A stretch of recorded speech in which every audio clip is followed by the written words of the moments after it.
She walks the line between the living and the dead, and her sixth sense ability to tap into the heads of criminals helps law enforcement agencies solve criminal cases.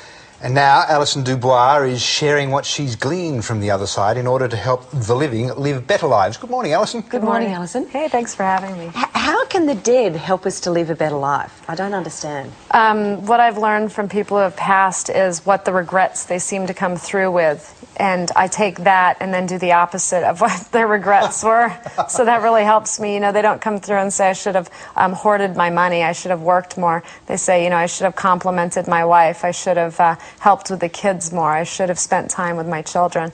And so those are the regrets. So occasionally I'll go and pick my daughter up for a dentist appointment and take her shopping, and we eat fried food and hang out, because that's what she's going to remember, you know, and that's important. So I'm trying to teach people to think outside the box and to really live. So you're teaching your kids to tell fibs. I love that. Well, you know, it was a white lie. It was a white lie. And you know what? That's something she's going to remember forever. You know, it seems so sad. You write, as you say, you write about in your new book, the regrets that the people that have passed to the other side have. Right. It seems so sad. Yeah. Do you...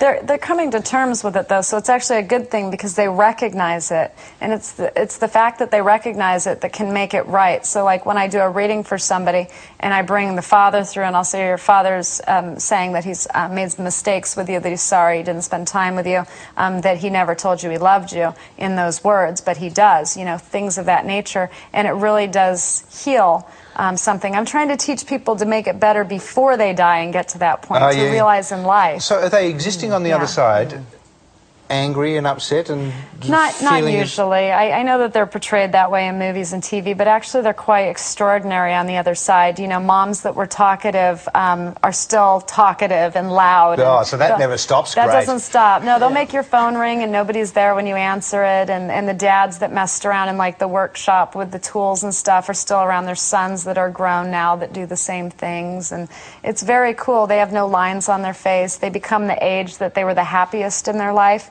Women tend to be more vain and tend to revert to a much younger age. Men don't care so much. You're not painting a great picture. I'm not sure I want to go there, all this talking and vanity. But you get to be whatever you want. I'm dying to know, now we've got you in the studio, I'm dying to know, do you see things? Do you hear them? Do you feel them? Do you... All of that. I mean, I've always seen them since I was small. I do hear them. I think they'll probably end up figuring out that there's just some human beings that hear on a frequency different from maybe others. Like a dog can hear a dog whistle that human beings can't hear. I don't think we're so different. I don't think we'll be seen as so mysterious and extraordinary once they figure that out, that it's just a frequency that we can connect with. But what I'm fascinated, though, is, I mean, to have an abstract feeling about something, you know, I think lots of people have that sixth sense. Absolutely. They have that feeling that maybe, you know, something's not right, or... Yes. But you've been able to harness it in the most extraordinary way through the crime profiling, which of course was the basis for the television show Medium. Right. How do you get that stuff? How do you work on that? Well, I'm very competitive by nature with myself. I'm like my biggest critic. So if I was going to have this ability, I wanted to be a prosecuting attorney. This was not the job opportunity I had been looking for at the time, you know, but it's the path I've been put on, and I accept that.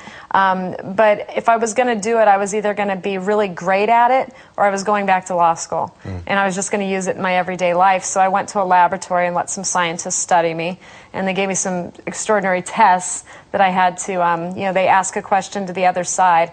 I had to talk to the other side and give them the answer without knowing what the question was. So it doesn't get much harder than that. And then when I did that the first time in the lab, I was like, oh, wow, you know, and I get last names and know it's a last name. And so that was telling me that I have to do this. This is what I'm here to do. But just on that, dealing with crime must be extraordinarily taxing. Yes, and in this book I actually talk about that, and I'm taking a little bit of retirement now after 7.5 years. I'm a little wiped out. Yeah. So the last case that I worked was for a talk show host in Chicago in America, and I worked a case and allowed them to film it so people could see what it was like, but I had always said I would never do that. You know, it was something that I wanted to stay away from, just to not make it entertainment out of that. It's almost a betrayal in a sense. It was a hard situation. I was already booked for the show. I was already going. They already set me up to read people on it. There was a missing kid in my home state. The parents contacted my husband, Joe, and the only way I could work the case was to incorporate it into the show, you know, into that. So I let them follow me for that so I could work the case. What do you, what gives you the most self-satisfaction with your abilities? When children get it. I love it when they come to my book signings and I look at them, I'm like, you see them too, don't you?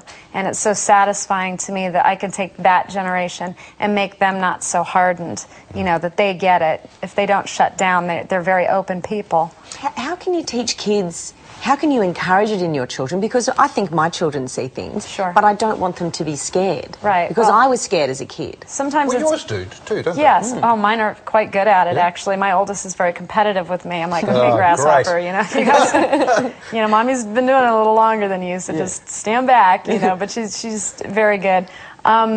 If you talk to them in terms of angels, or, you know, grandpa's your angel, or, you know, your daddy's your angel, whoever's passed, it softens it for them, because there's something within a child that an angel is gentle and good, and so it takes the fear away as far as something ethereal that's around them. So I find that works very well, and if they want them to go away, all they have to do is tell them to go away. And parents that don't have abilities can talk to the other side and say, please protect my children, please watch over them. And it's very much like prayer, except there's actually somebody who's passed there that helps to make the answer to your prayer come to pass. Very comforting. Yes. You said about your middle daughter, Fallon, that she is, let me get this right, able to locate objects like nobody I've seen. Now, Yes, yes. what She's do you a mean? finder. She's really good. Well, when she was really tiny, like 4 or 5, I was like, I had the flu, and my husband Joe had lost his razor, and he looked like he was going to lose enough blood to, you know, take him out of this world without his special razor. So I said, can you close your eyes and visualize just like a blank white sheet? And where do you see Daddy's razors being? And she said, in the drawer in the hall. And so our other child apparently had hidden it, and it was in the drawer in the hall. So with her, I can play these games, or I'll say, we'll pull up in the car after going shopping, and she'll go, give me the sucker in the glove compartment. And it's like, okay, you know, because we had just bought one and it was in the glove compartment, and like, how did she know? You know, so she's just very good at food, especially locating the candy and stuff, so it's kind of funny. The title of your new book is The Secrets of the Monarch. Yeah. Can you tell us why, and its relevance to the song Circle of Life? Oh, that's my dad's song. My dad's passed, and he brings it through to let us know he's around. And it was something that when my dad had died, it was his song for my daughter, Aurora. And it was my daughter's birthday, and it was the first year he'd passed. And I said, you know, could you do something for her, you know, for her birthday? Like, could you play The Circle of Life? And it came on, like, right then. And it was just, I mean, you ask them, you tell them what you need, they do it. I'm very touched by my dad. Still struggle with the loss. But it makes sense if you listen to the song and never take more than you give. Right. You know, and I love that. How difficult is it, though, if you... and the book is all about assisting people to get in touch with people that have passed. How difficult is it if you've had a very strained relationship with the person that has passed? I see that a lot.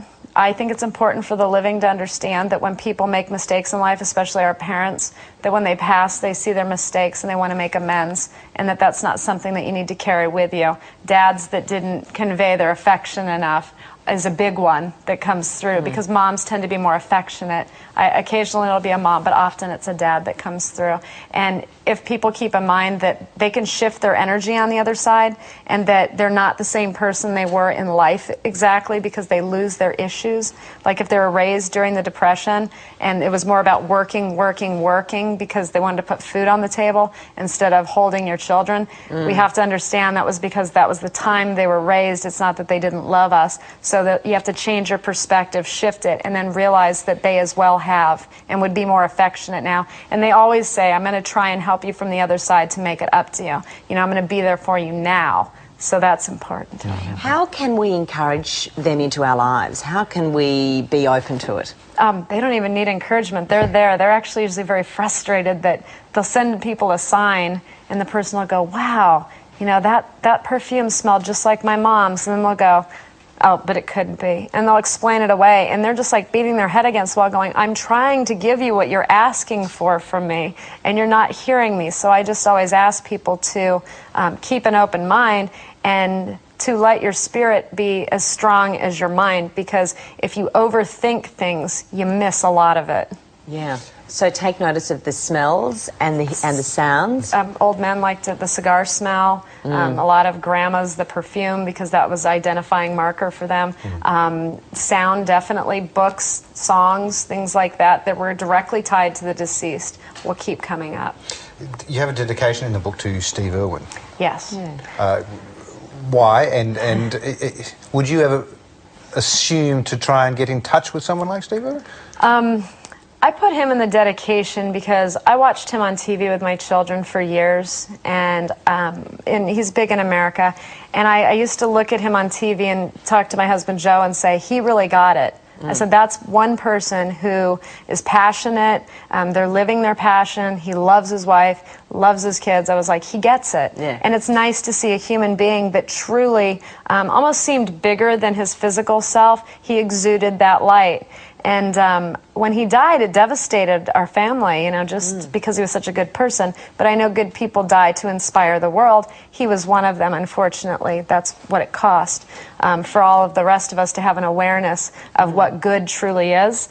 So I put him in there. As a wife, my heart goes out to his. I can only imagine the children.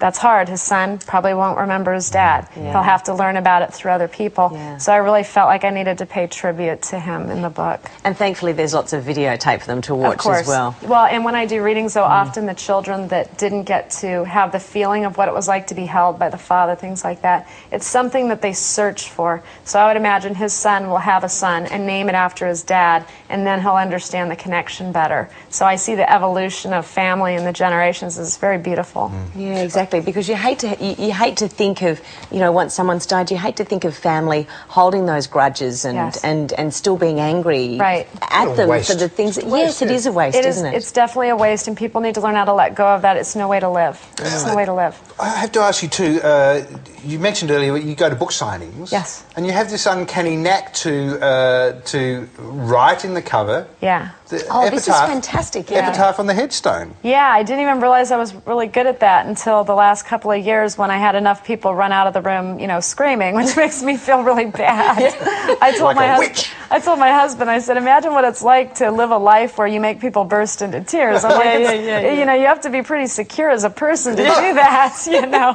But, you know, it soothes them to have that conversation. Now, But are you aware that something's No. entering your awareness? I know that when I'm signing the books or when I'm giving a speech, I never have written a speech that I've ever stood at the podium and said. I just get up there and whatever messages need to come through me, you know, I say come through me, and I pass on the messages, and it's always the right message at the right time. And when I sign the books, if there's somebody there that's passed and there's something that should be said, my hand just seems to write it. And it's not everybody that it happens for, but Sure. it does happen at my signings, so it's kind of cool.